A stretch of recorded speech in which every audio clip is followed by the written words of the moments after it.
لوقا باب 15 و او به آنها این مثل را گفت.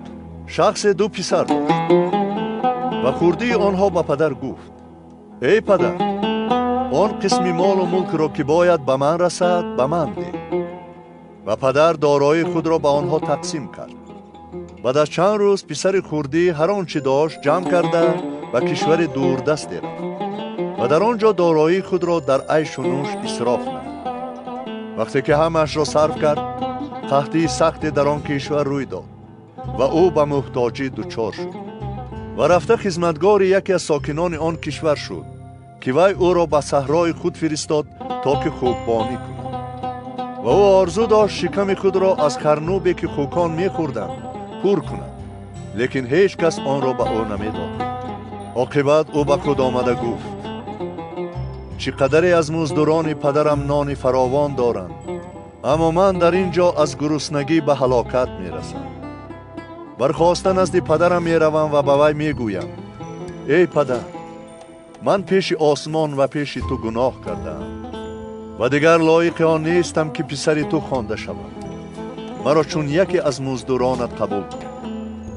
و او برخاسته سوی پدرش روانه شد و هنوز او خیلی دور بود که پدرش او را دیده رحمش آمد و تازان رفته او را به آغوش کشید و بوسید.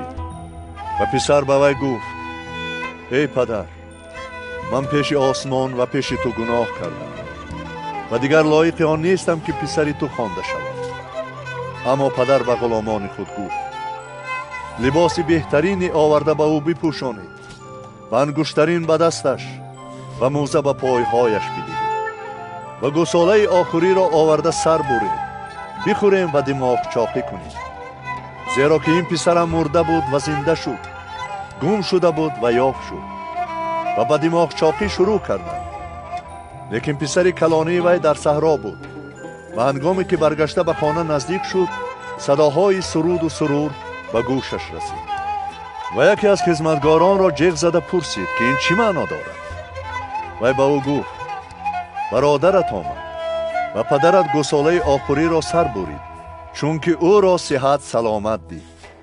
او به خشم آمده نخواست به خانه درآید و پدرش برآمده او را جیغ زد. اما او در جواب پدرش گفت: اینک چندین سال است که من به تو خدمت میکنم و هرگز از فرمان تو گردن نتافتم، ولی تو هرگز به من یک بزغاله هم نداده ای تا که با دوستان خود دماغ چاقی کنم. و چون این پسرت که دارایی تو را به فاحشه ها برباد داده است گشته آمد، تو برای وی گساله آخری را سر بریده. با او گفت: پسرم، تو همیشه با من هستی و هر آنچه من دارم از آن توست. اما با آن میبایست شادی و دماغ چاقی میکردیم که این برادرت مرده بود و زنده شد، گم شده بود و یافت شد.